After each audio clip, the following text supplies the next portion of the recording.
Hello and welcome to the 12th episode of the Leadership in Construction podcast. I'm your host, Michael, and today we're joined by an absolute fantastic guest, Joseph Dicianno. Joseph is he has a PhD in leadership and management, and he's the author of The Busy Leader's Guide to Caring Leadership. So Joseph, welcome to the show. Thanks, Michael. Thanks for having me. So what I want to start off with is just sort of start off with by asking a bit more about your background and sort of how you got into leadership and what is your sort of connection to construction? Happy to share. So everyone always says they took a backwards route to get to where they are today. So I think it's more typical to have an atypical route to where you are today. And for me, that's very much the case. I started out my career in the construction industry.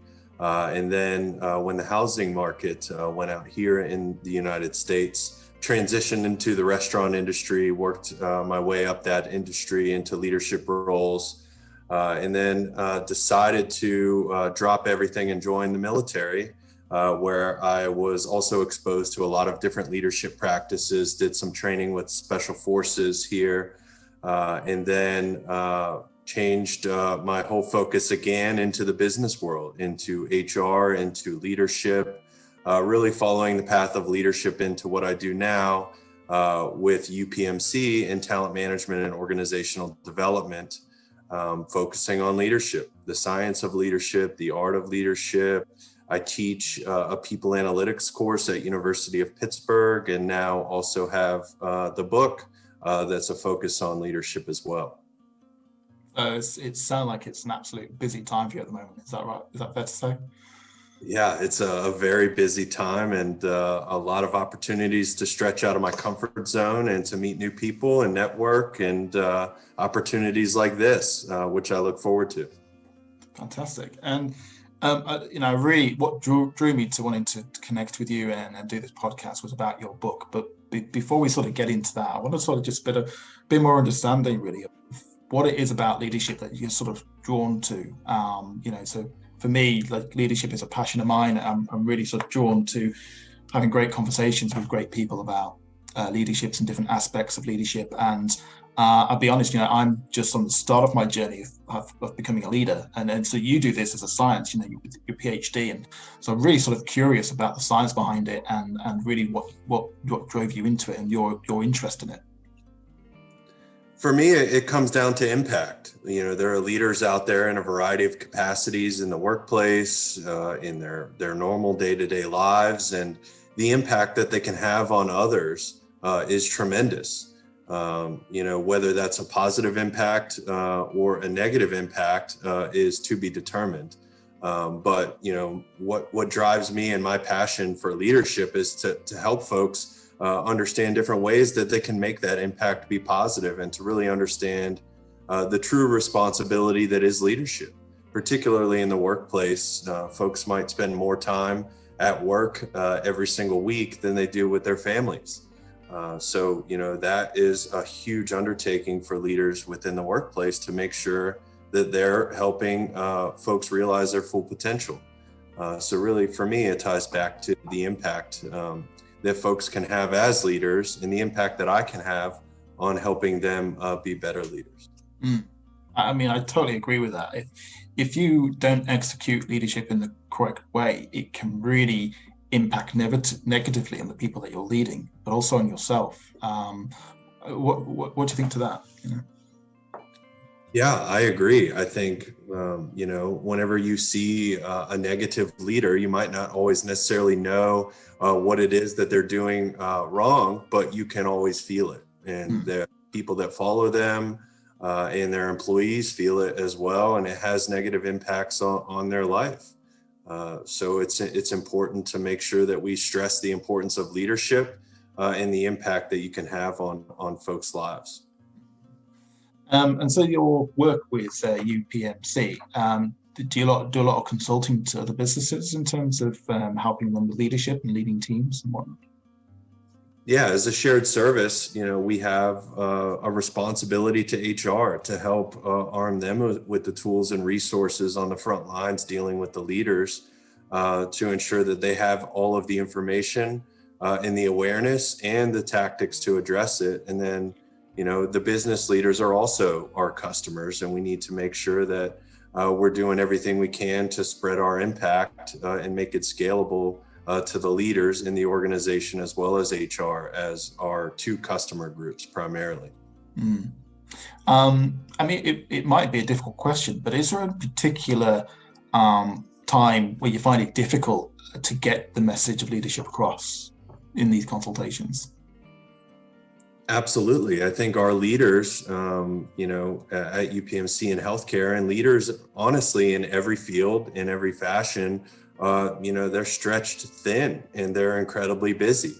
And they don't always have time to focus on things like leadership. So, our job as leadership practitioners and scholars is to continually do what we can to find ways to stress the importance of it and understand their realities as well, so that the recommendations we're making aren't falling on deaf ears. Instead, we're helping them navigate the complex and incredibly busy world that they navigate in every day. There's a saying out there talking about busy leaders that says, business is busyness. And to me, I think really that couldn't be farther from the truth, because we're talking about people and their lives and their work and their passions and emotions and the impact that they have on organizations and customers that they support in those organizations, or in healthcare, patients. So our job is to help them realize that business is not busyness. Business is people, and how you treat people really matters. Absolutely. I think if you've got a great sort of workforce, highly motivated, really inspired, really thinking for themselves or on their own feet, it can only mean great things for the business, not just for the culture, but for the bottom line as well. If a lot of driven by profits and deadlines, and having a great workforce and a great team drives that bottom line, doesn't it? Absolutely. And it makes the leader's job easier. It's a lot of work to be a good leader. And to spend the time and effort and energy that it takes to be a great leader. But if you are doing the right things, then your team will be performing, and that will make your life a little bit easier as a leader, because you're helping them realize their full potential, and they're engaged, and they're not leaving the organization, they're staying, and they're dedicated to the mission and to the goals of the team. Mm. Yeah, I think it's a bit of a sort of paradox as well, because, as a leader, I sort of believe that you want to move people or the people that you're leading through the motions where they solve the problems on their own. So your job becomes a heck of a lot easier. You're no longer busy doing the job, in my world as an engineer, as a design engineer, I'm not busy trying to solve the problems or trying to do the design. I'm helping and encouraging others. It took me a long time to realize that became my role. When I started on this leadership journey, it took me a long time to realize that in past life, I'd always been very analytical and problem solving. The time now is for me to step away from that and let others do that. And there's a tendency for me not want to do that, because they might fail. What if they fail? What if they get it wrong? Well, that's okay. It's okay if they get it wrong, because they're learning, they're still learning. That's the whole idea. And it took me ages to learn that sort of the hard way. And I think that's sort of the idea, isn't it? To not be busy with that. But on a daily basis, I think I'm faced more with people's confidence issues. Like, everybody I speak to has the answers for themselves. I never tell them the answer. They know the answer. And what I try and do is just ask intelligent questions, ask questions that they need to ask themselves. And then hopefully over time, they don't need me anymore. And I'm out of a job now. Is that fair to say? Yeah, absolutely. And it sounds like, what you said, just asking questions. And that's a coaching mentality, and it helps them solve the problems for themselves. And, I talk about the concept of letting go in the book. And what you talked about is really transcending as a leader out of the blender and into the helicopter, so to speak, where you're not in a daily grind of the blender where you can't see what's going on from a higher level. And it doesn't mean that as a leader, you should never be in the details, because, the details are where the work is. It just means that as a leader, you need to be able to do both. Know when to go in the blender and help and get involved, and when to step back and go into the helicopter and look at the strategic view of what your team is doing and how you can help remove barriers and obstacles that can make that blender run more efficiently. Yeah, that's a great analogy. That's fantastic. You sort of really visualize that. And I had an encounter a couple of weeks ago where somebody got stuck in the snow in their car, which I won't go into now because it's a long story. But you very much, as you said, you got to know when to step in to help, and know when you need to take a step back. And I say it took me a long time to sort of understand that and to really sort of say, I don't want to say let people fail, but not expect them to get it right first time, and to let that be okay, because it's all part of a learning process. And part of that is about just sort of setting the right environment for people to sort of feel safe enough to sort of fall without judgment and without criticism. Is that right?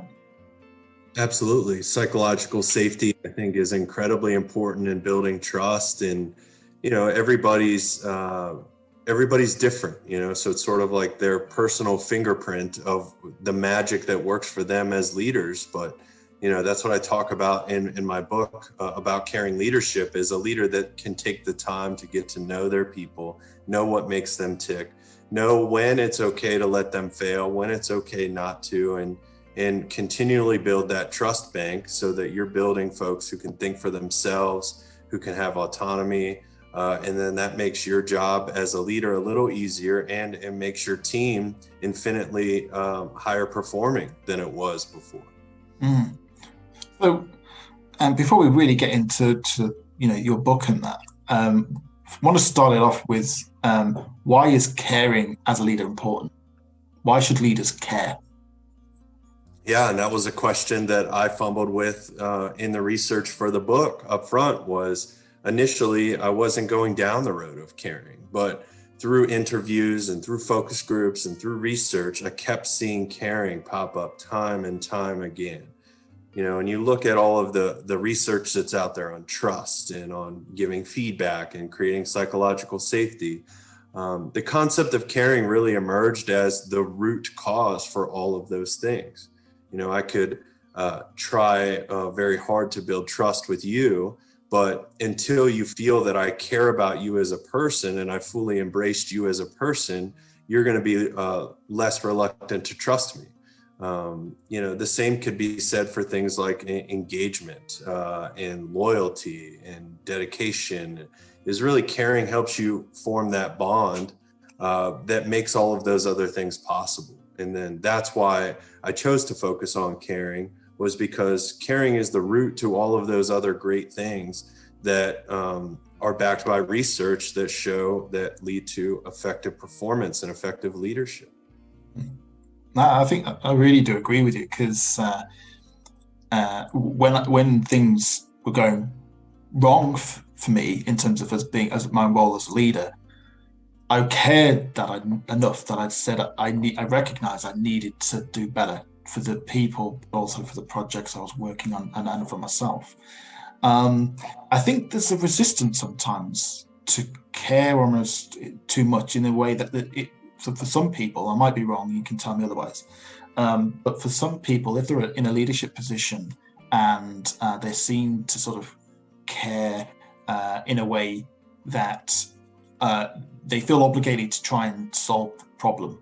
So if they're trying to listen or talk to them about their issues and really care about it, then they feel like they're obligated to solve that. I mean, is that fair, or have I missed it?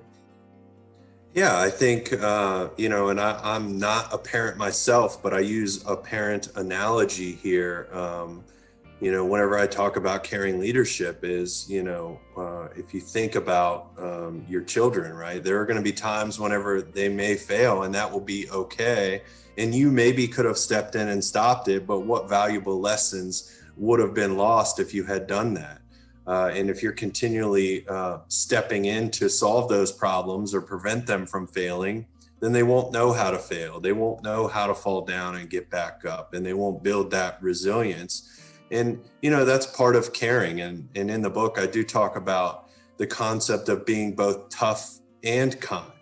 And just because I'm tough on someone doesn't mean that I don't care for them, because, maybe there's some valuable lessons that could be learned through that toughness. And that toughness is caring in its own way.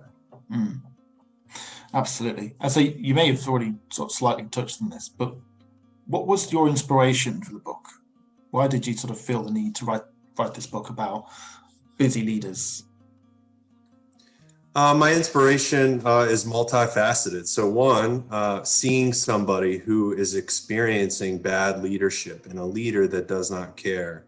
And the amount of empathy that I practice, it weighs on me, and I think if there's something that I can do to prevent that, and if there's something that I could do to make that person's life better by helping their leader be a more caring leader, then I would like to do it. I talk a little bit in the book about the concept of bullying as well. And I view bad leaders in a way as bullies, because they have this massive impact on the lives of their employees and the workplace. And if they're not practicing caring leadership, then they could be taking advantage of that and having a negative impact on their employees' life. And that's something going back as far as elementary school that I've always strived to do, is standing up to bullies and, ensuring that I can do anything in my power to help and make sure that folks are not being mistreated and that they're having the best experience possible. That doesn't mean that it's always soft all the time.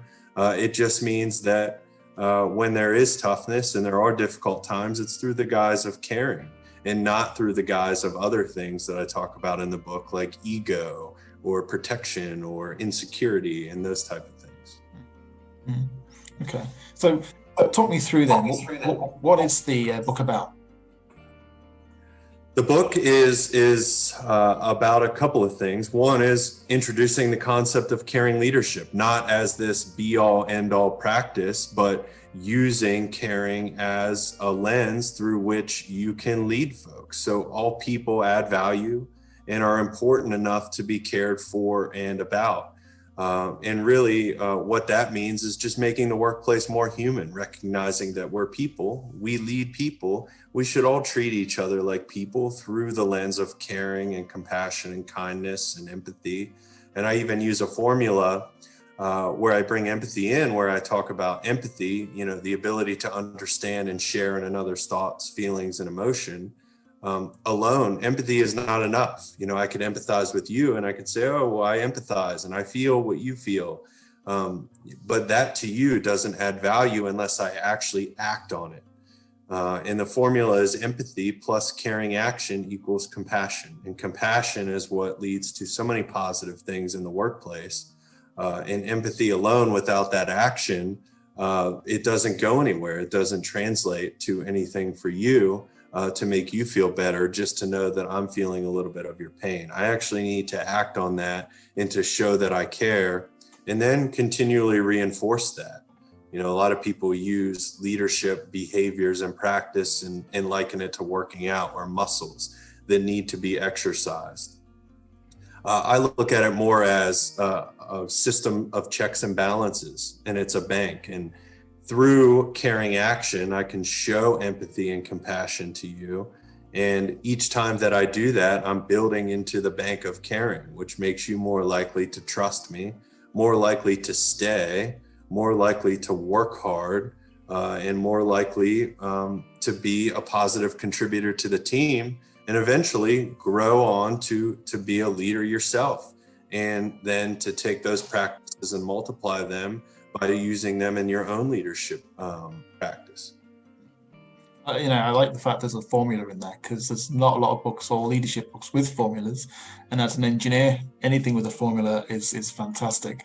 So thanks for putting that in there. So what I wanted to understand is, in terms of, is there ways on how you care, because it must be something that with team members and people that it has to build up over time, I would imagine. I mean, I can probably think of times within my career and within teams that I work in where I've shown that I care. Is there any examples in the book or any things on how to show how to care? Yeah, every chapter ends with prescriptive recommendations of how you can show up in a more caring way.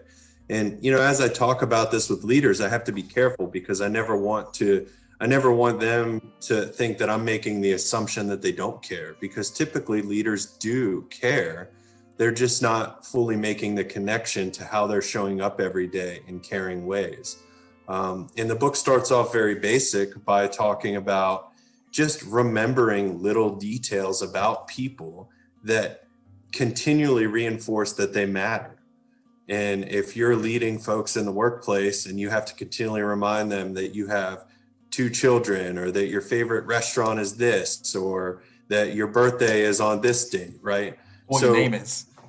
Yeah, exactly. It starts with remembering key details and reinforcing those, and doing little things like calling people by their name and not walking around the hallways of the workplace with your head down, acknowledging people, smiling. And then as the book goes on, it becomes much more complex, where I go into different categories talking about feedback and how you can give feedback in a caring way that I call carefrontation, or coaching, and using the yes and concept, or thinking about things like how you consume change as a team, and how important trust and hope are in the change process that wouldn't be present without you reinforcing them through caring action and through proving that you are embracing your employees' full selves, hence increasing the likelihood that they're going to bring their full selves to the work that is being done every day. And then inherently within all of that is the I versus we dynamic that exists too, is the more that you show caring repeatedly to your staff and to employees, the more that their mindset will shift away from the I to the we, so that collectively as a team, you're performing at the highest level. There's some really great stuff in that. I mean, one thing I want to really talk to you about, caretation. I think that's not a phrase I've heard before, so I really want to ask you about that. But I wanted to to back up a bit as well about, in terms of caring, is about taking a real sort of genuine interest as well. I try to take an hour out of my day to speak to 1 or 2 people within my team about non-work related things. So I mentioned earlier that I've got a good friend who's Italian, from Rome, and we've grown, to a really great friendship. But he's one of my team members, and we'll call up and we'll just talk about Italian food and Italian culture and how it differs from what I do with my family, and really just genuinely taking an interest, and actually he's trying to help me learn a little bit of Italian as well. It's that sort of thing, and we really do just talk as human beings. I would be honest right now, we're not on the same project, we're barely on the same team, but I still call him up ever so often, just check in, say how you're getting on, how's your wife, how's your kids, how are the kids getting on with homeschooling and stuff like that. And we have some really great conversations. And I do that with pretty much absolutely everybody within my team.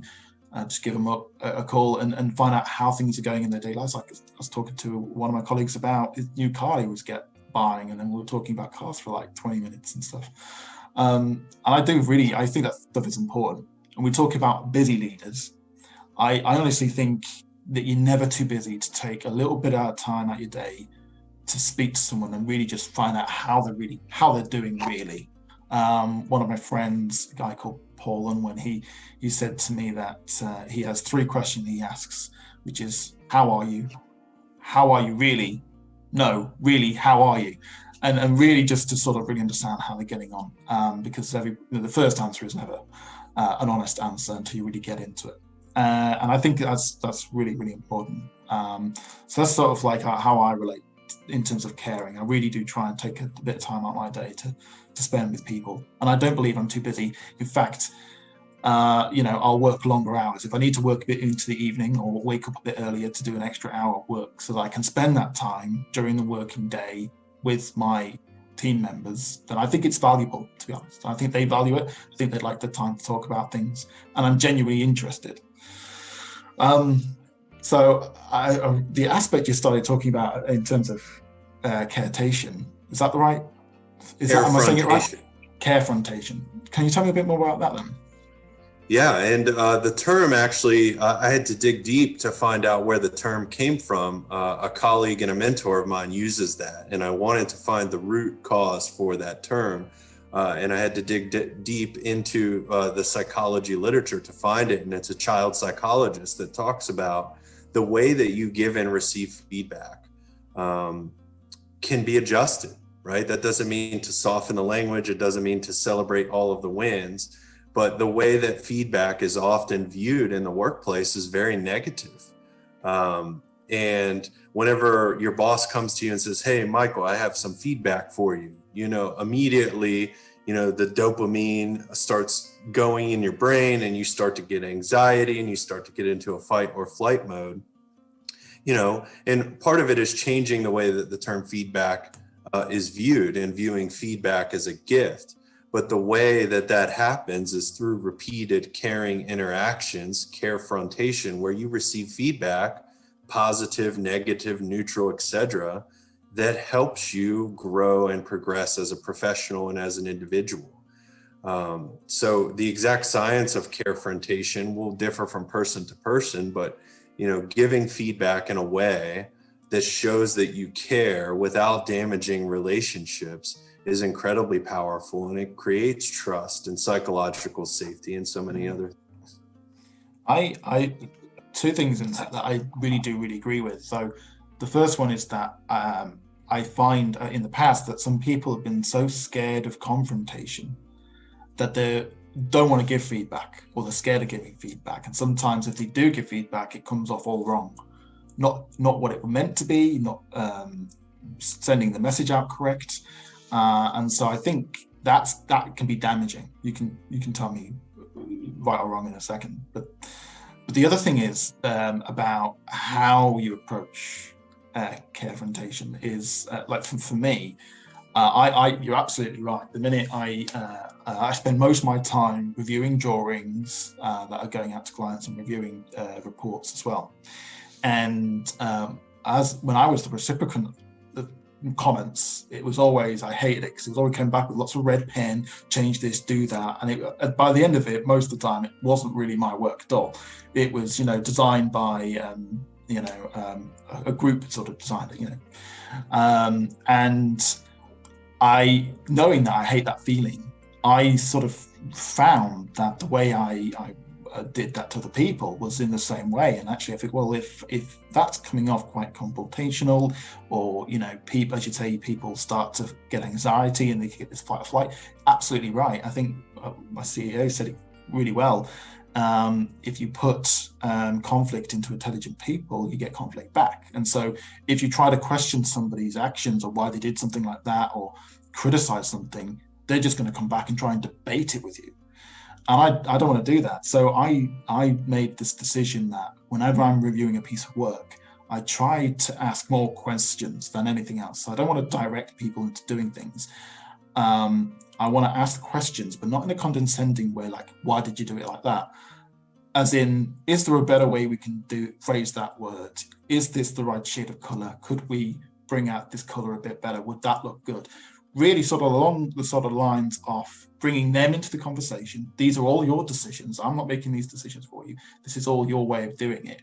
But I'm just going to try to nudge a little bit. I sort of find that's caring, because I really care about your opinion on this topic, like the phrasing of this note on this drawing, or the phrasing of this paragraph in the report. I really care about your opinion on it. I'm just wondering, can we phrase it even better? Does the message come across? And then we'll read it together and we'll decide, yeah, okay, we probably could phrase it better. Okay, so what language could you use to phrase it better? So, I mean, is that the sort of caring way you're talking about? Yeah, it certainly is. And I think a lot of people look at feedback and reality as very black and white in terms of feedback. I view it all as gray area and say,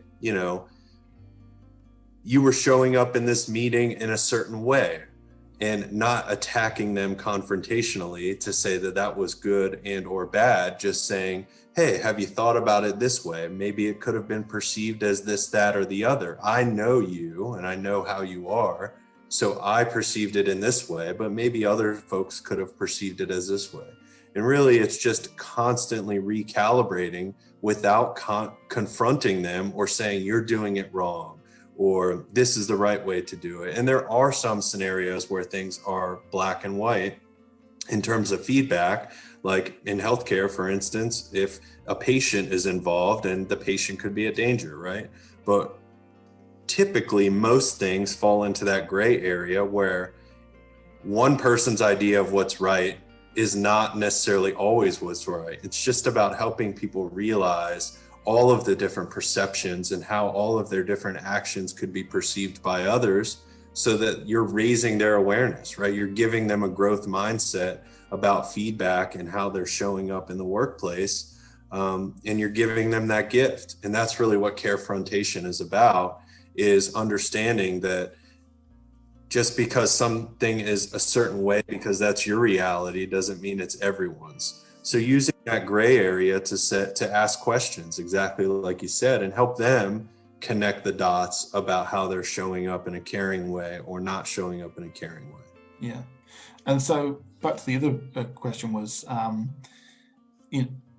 being, as a leader, being scared of confrontation, therefore withholding back feedback and not wanting to be confrontation. That I found that can actually be more damaging.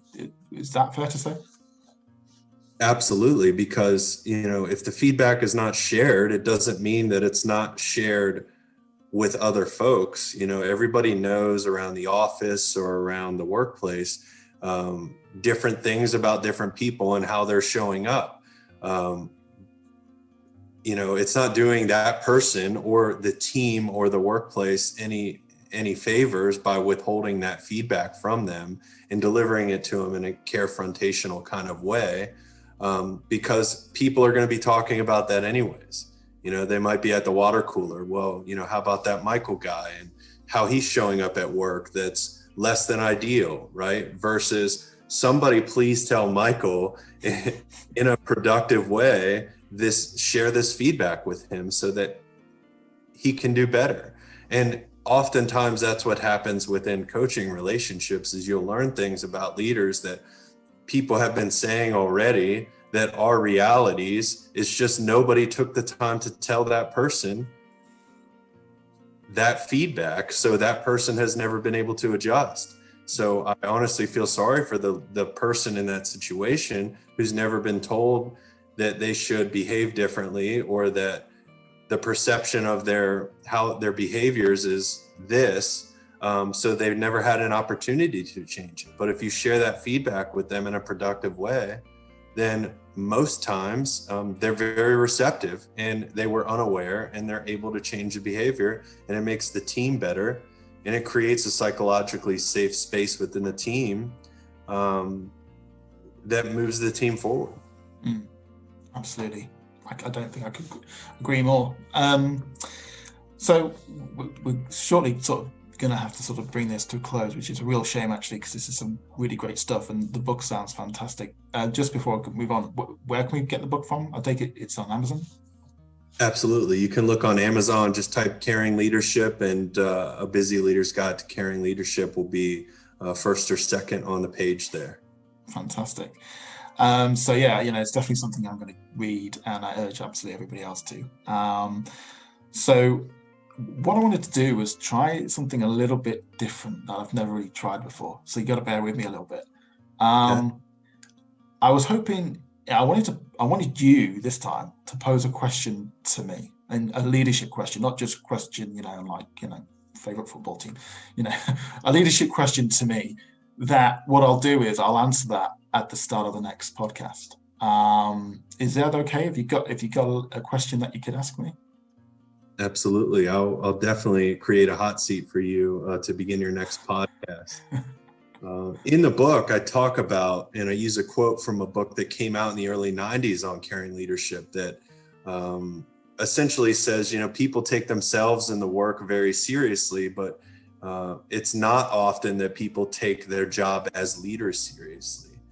So along those lines, what is it that we can do as leadership scholars, practitioners, and fans of leadership to help folks realize that their first job, if they're in charge of folks in the workplace, is to be a leader. And then their second job is to do all of the other technical tasks that are there.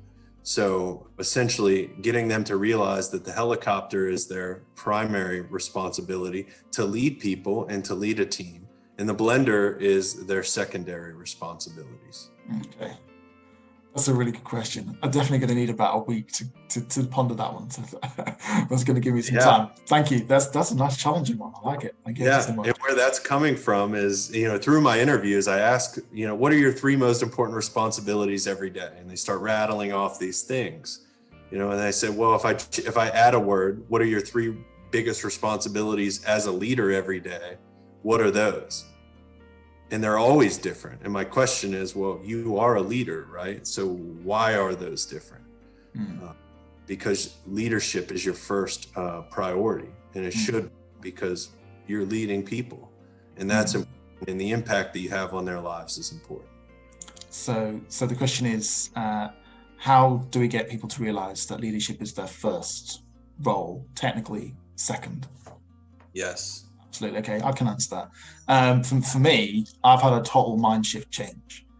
I used to spend every day driving, if I was in the car, if I was on the train, if I was just trying to drift off to sleep or something, trying to solve problems, technical problems, about how I'm going to, make this concrete fit, or how, whatever. But now I spend all my time thinking of, what's the first thing I'm going to do this week or this day with this person, and how am I going to help motivate them? How am I going to help inspire them to do the tasks that we needed to get them done? What tasks have we got to get done? And how am I going to get them involved and feel like they're contributing, feel like they're bringing value. And if I can do that, I think that then the task looks after itself. So, okay, I think I can answer that. I've not answered it now, because it's exactly how, so I need to say how I do that.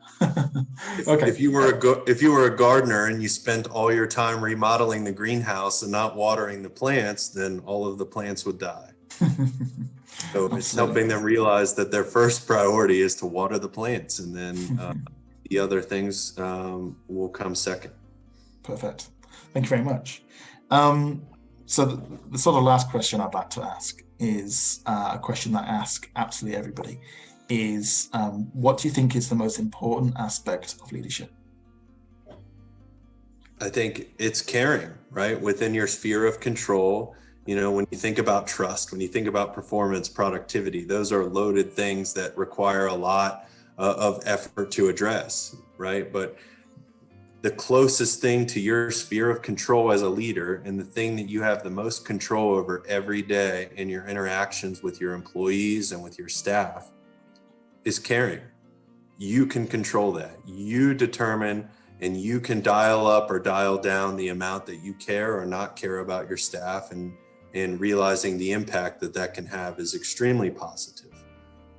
So caring is the most important aspect of leadership, because it leads to so many other great things that enhance your team, enhance the organization, the culture, and the employee experience that is really the shadow of you as a leader.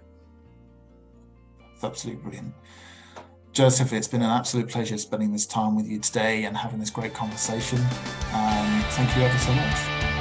Yeah, thanks for having me, and thanks for the opportunity. Look forward to your thoughts on the book whenever you can get your copy. Absolutely. Thank you so much.